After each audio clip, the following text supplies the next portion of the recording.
Nagkaroon kami ng regular na pambabato sa mga bisita at nagluluksa doon. Nagkalat ang basura sa buong lugar. Hinarap namin ang sitwasyon kung saan palaging sinisira ang mga libingan. Ito ang pamunahing lugar ng paggamit ng droga sa silangang Jerusalem. Napakasama ng kalagayan. Kung hindi natin hahayaang mamahinga ng payapa ang ating mga yumao, hindi rin tayo mamumuhay ng payapa.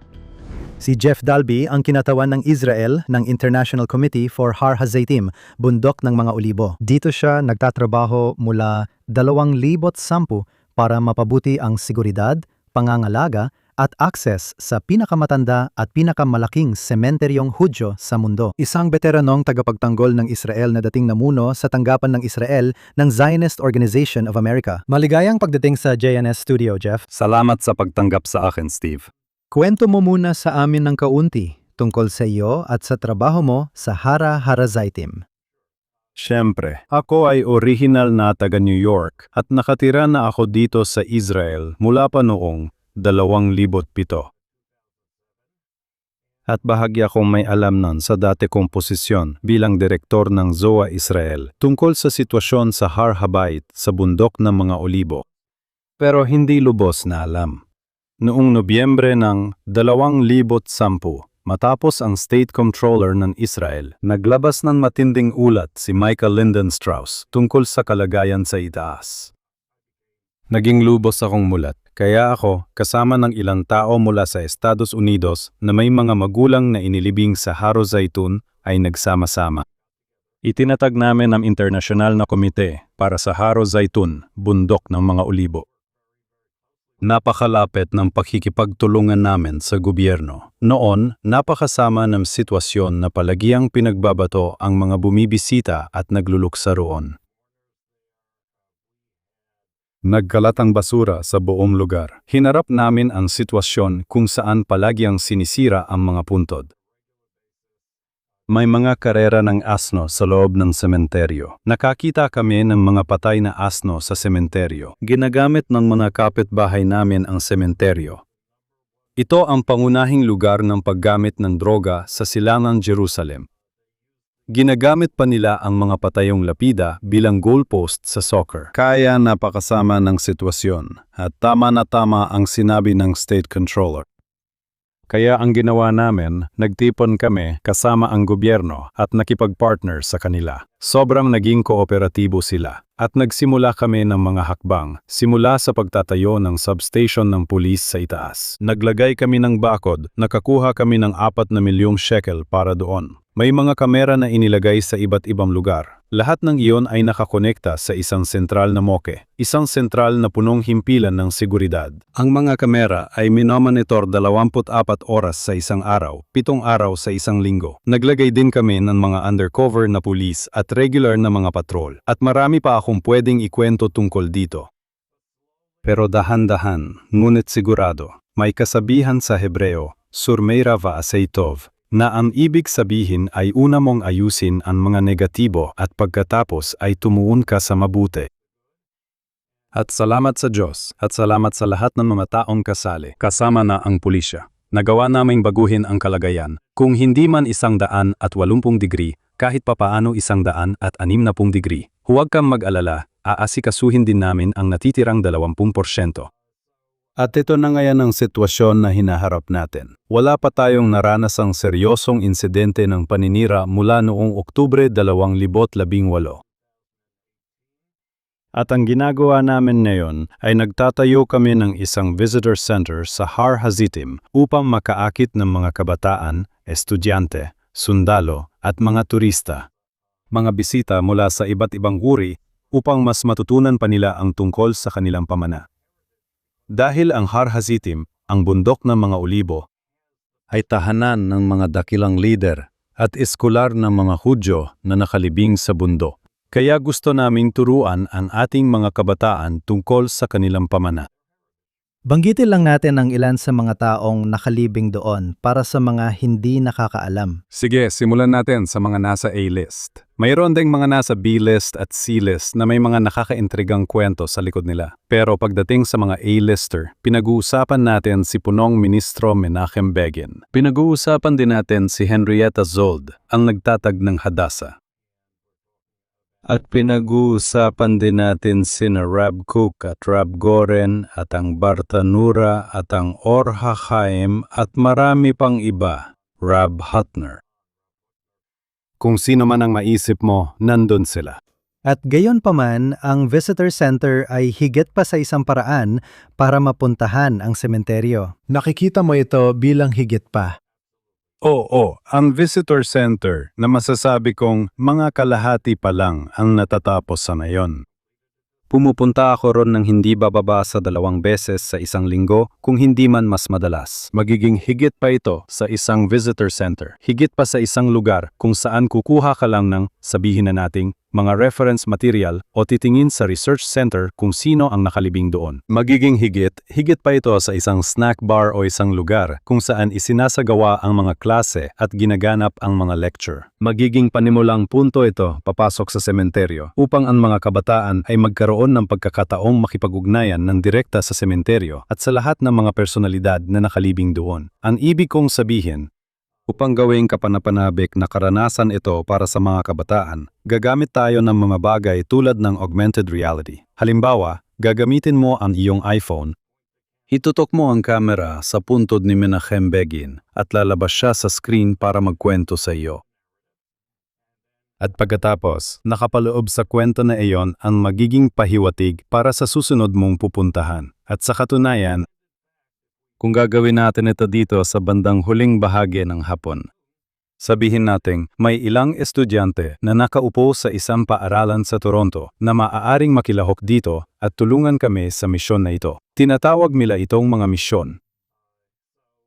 Kaya umaasa kami na maibabahagi namin ang karanasang ito hindi lang sa visitor center, kundi pati na rin sa mismong sementeryo at sa mga tao at sa mga Hudyo sa buong mundo. May pagkakataon silang sumali sa mga aktibidad na ito. At ano ang schedule o kailan ninyo inaasahan ng opisyal na pagbubukas nito? Sige, ganito ang sinasabi nila sa amin. Sinasabi nila sa amin na sa Paskuhan ng 2027.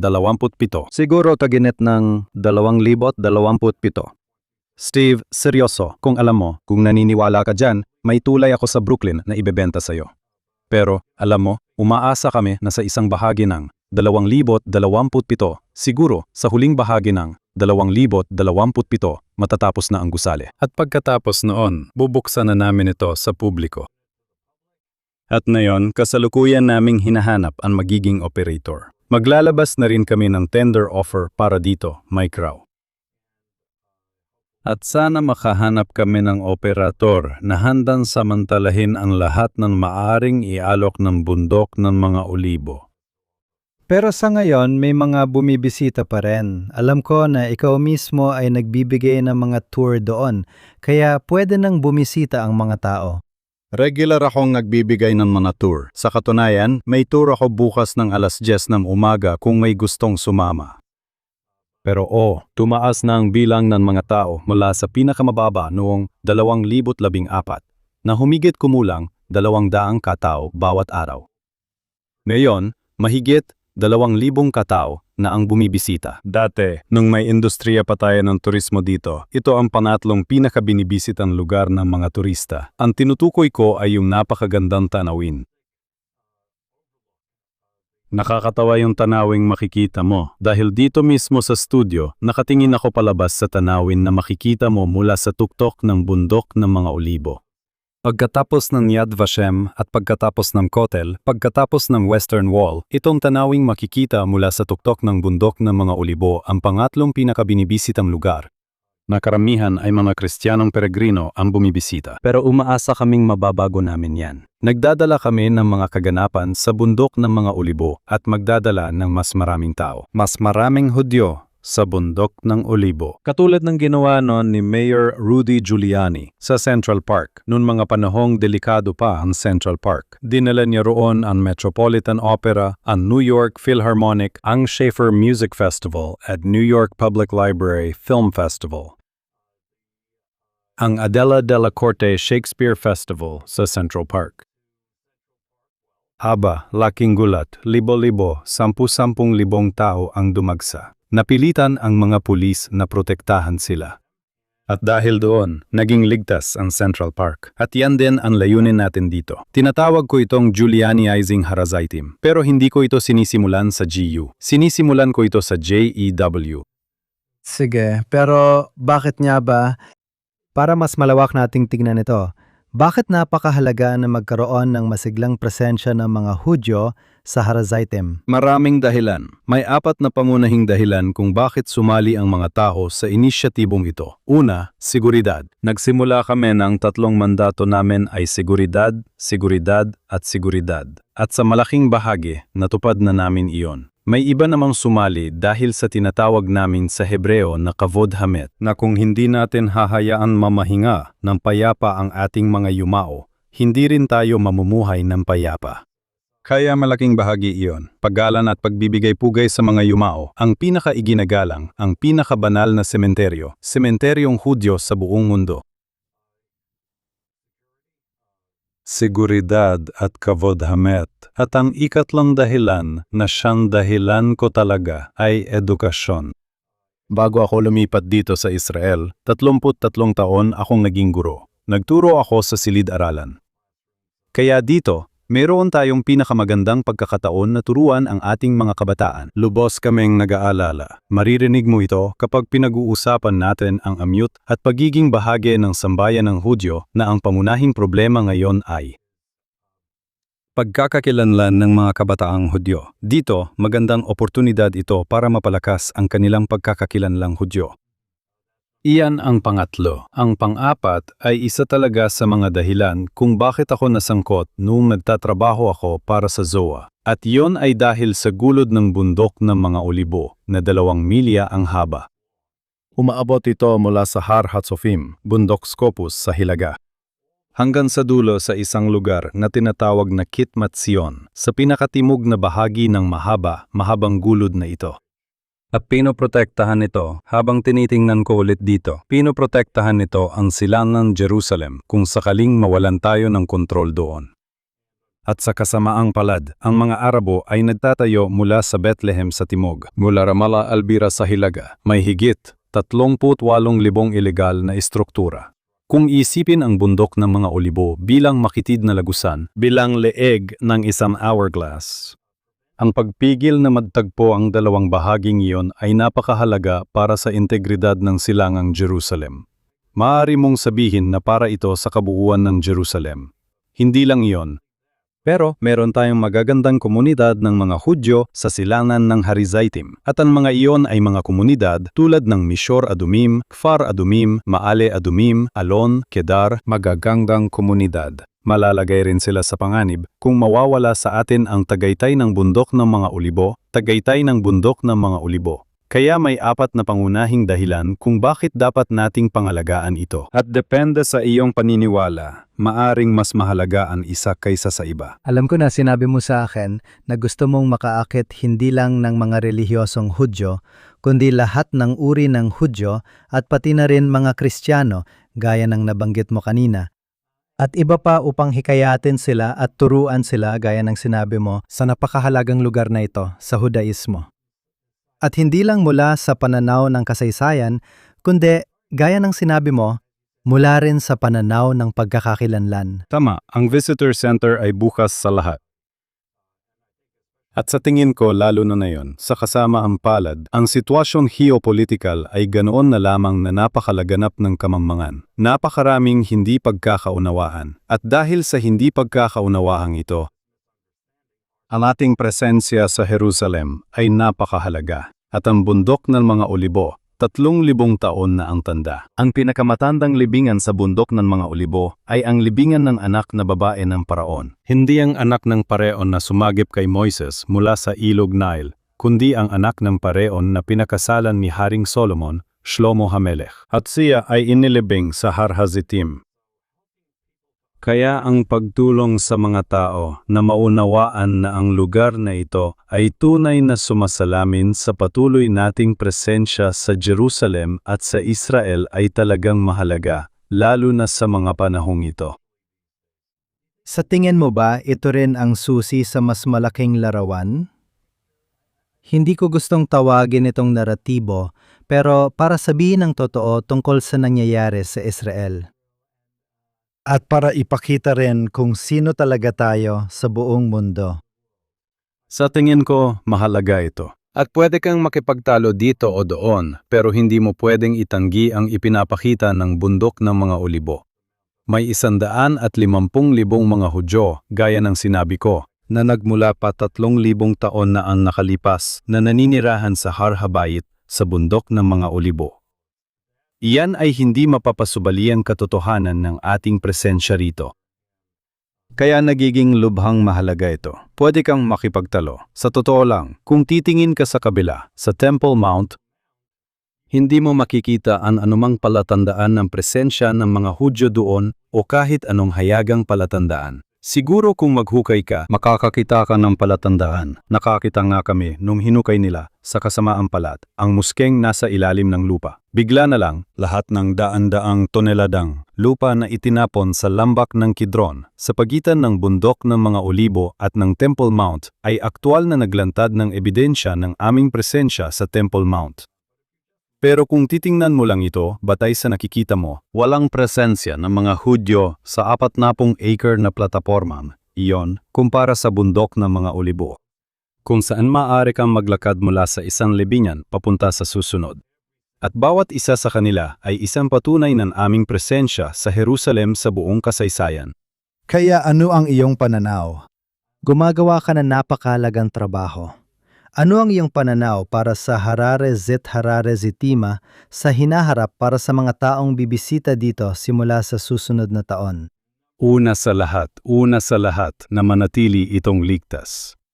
Iyan ang aming unang at pinakamahalagang mandato, at iyan ang mandato na sisiguraduhin naming mapanatili. Hindi kami magpapakampante. Patuloy naming ayusin ang sitwasyon. Kaka-receive lang namin ng 6 na milyong shekel mula gobyerno para i-upgrade ang mga kamera namin. Ang 2 dalagang babae na nakaupo sa aming punong tanggapan ng seguridad. Minsan umabot ng hanggang 5 minuto sa keyboard bago makalipat mula sa isang kamera papunta sa isa pa sa kanilang flat panel display sa pader.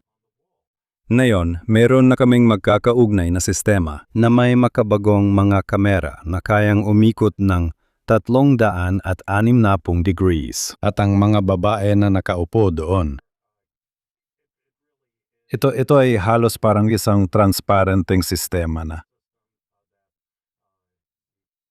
Maaring tumugon sa mga sitwasyon habang nangyayari ang mga ito, sa halip na maghintay ng masyadong matagal bago tumugon. Kaya pangunahing prioridad pa rin natin ang seguridad sa hinaharap. Gusto kong makita itong maging sentro ng edukasyon para sa mga Hudyo hanggang sa punto na, Steve, may mga estudyante sa Birthright na pupunta roon tapos babalik sa kolehiyo nila sa Amerika, UK o saan man. At sasabihin nila, alam mo, dapat mong bisitahin ang lugar na iyon dahil napakagandang karanasan iyon sa pag-aaral. At kung makarating tayo sa puntong iyon, kung mahikayat natin ang mga kabataan sa bundok ng mga olibo, mamamatay akong masayang tao. Huwag ka munang mamatay dahil kailangan ka pa namin. At nabanggit mo ang pondo mula sa gobyerno. Saan pa kayo kumukuha ng pondo? At paano rin makakatulong ang mga tao kung gusto nila? Ganito kasi ang usapan nung pumirma kami ng kontrata sa gobyerno. Magbibigay sila ng 12.5 milyong shekel at magbibigay din kami ng 12.5 milyong shekel para sa pagpapatayo ng gusaling ito. Meron kaming, habang natutugunan namin ang ilang pamantayan, nakakuha na kami ng ilang bahagi ng pondo mula sa gobyerno, pero malayo-layo pa ang lalakbayin namin. Hindi lang yon, Steve, pero ayaw mong maging isang proyektong hindi napapakinabangan ang maganda, napakagandang gusaling ito. Gusto mong magamit ito para mapayaman ang karanasan ng lahat doon.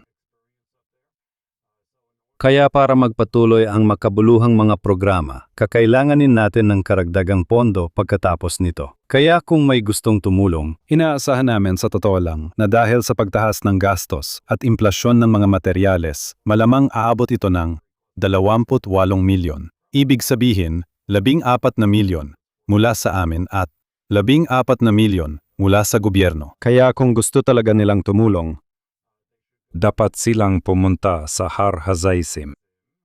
HARHAZEISIM.